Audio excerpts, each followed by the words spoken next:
current news podcast. With Elu and Jesse. Yes. All right, so we're diving into this story out of Arizona about, shots being fired at Kamala Harris's campaign office. Yeah, it's a crazy story, and it really speaks to some of the bigger trends that we've been seeing in terms of political violence. And let's be clear, right off the bat, we're looking at multiple news reports on this, trying to piece together what we know, what's still unclear. Absolutely. Got to be careful with this kind of thing. Too much speculation can be dangerous. For sure.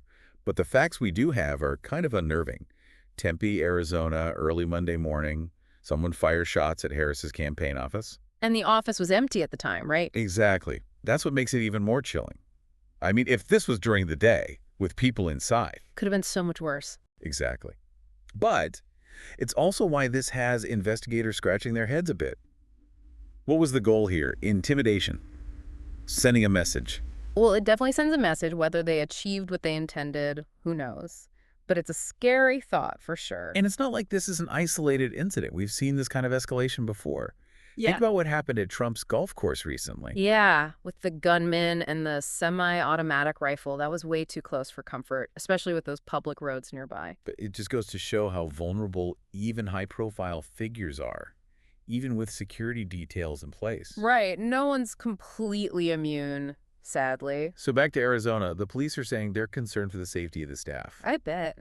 Imagine showing up for work after something like that. Can't even imagine. Must be incredibly unsettling for everyone involved. For sure. And until they catch whoever did this and figure out a motive, that anxiety is just going to hang in the air. And that's where things get really interesting, because this wasn't the first time this office was targeted.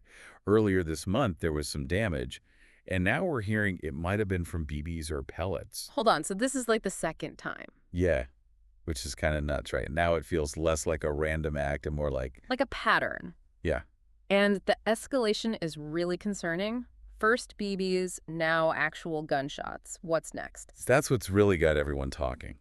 Makes you wonder if this was the same person or group both times, and if so, what are they going to do next? And the police still don't have any leads. Not that we've heard, at least. Boo. But they've got to be feeling the pressure on this one. Absolutely.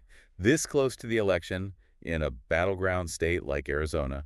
It's a powder keg, and this is like throwing a match on it. Yeah, it'd be interesting to see how this plays out. To say the least. It's like, one of those crime dramas where just when you think you're getting a handle on things. Bam, another curveball. Exactly. And this is real life with real stakes. And the timing of all this couldn't be more, delicate.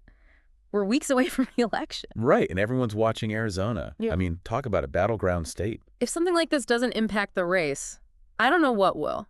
Voters, man, they remember stuff like this. For sure. It kind of gets under your skin, Yeah. even if it turns out to be something totally random, like. Even then, the damage is kind of done. It makes people think twice. Yeah. About going to rallies, about being visible. And that's what's so messed up about it. Because isn't that the whole point of a democracy? People being able to participate without being afraid. Exactly. And when something like this happens, it's like it chips away at that, at the whole idea of a free and open society. It's like someone's trying to say, hey, maybe just stay home. Which is messed up. Right. Because that fear, that's how they win, whoever they are. It's happened before, too. Like, this isn't the first time we've seen violence or the threat of it try to derail things. Sadly, no. Our history's full of these echoes. Remember that shooting at the congressional baseball game a few years back? That's so... Yeah, that was awful. And scary, because it felt like something had shifted, Absolutely. It's like a line was crossed. And even if things calm down, that feeling lingers. Right. And it makes you think, okay, so if someone's willing to go that far, what's to stop it from happening again? And that's the real danger here, this kind of slow creep of fear and distrust. It poisons the well, Yeah. Because how are we supposed to have a real conversation about anything? When everyone's looking over their shoulder. Exactly. It shuts down debate, shuts down the very thing that democracy needs to survive. And we've seen that happen too. History's full of examples, unfortunately. Societies that fractured under that kind of pressure. So where do we go from here? How do we guard against that? Well, it's a tough question. I mean, there's no easy answer, no magic bullet, but I think it starts with each of us, honestly. Okay, so what can we actually do? Well, for starters, be mindful of how we're talking about this stuff, about politics, about people who disagree with us. You mean like on social media, all that? Everywhere. It's easy to get caught up in the anger, the outrage, but that just feeds the beast, you know? Yeah, it's like everyone's shouting, no one's listening. Right. So maybe take a breath, have those tough conversations, but remember there's a real person on the other side. It's about disagreeing without being disagreeable. Exactly. You can be critical of ideas without demonizing the people who hold them. And that's on all of us, right? No matter who you support or what your views are. 100%. We're all Americans, right? We got to figure out a way to live together, even when it's hard. Well said. And that's, I think, a good place to leave it for today. It's a lot to think about, but it's a conversation worth having. Absolutely. The more we talk, the more we listen, the better our chances are of finding a way forward together. Could agree more. Thanks for diving into this with me. Anytime. And to everyone listening, thanks for joining us for this deep dive. Stay informed, stay engaged, and let's all work towards a more peaceful and productive future.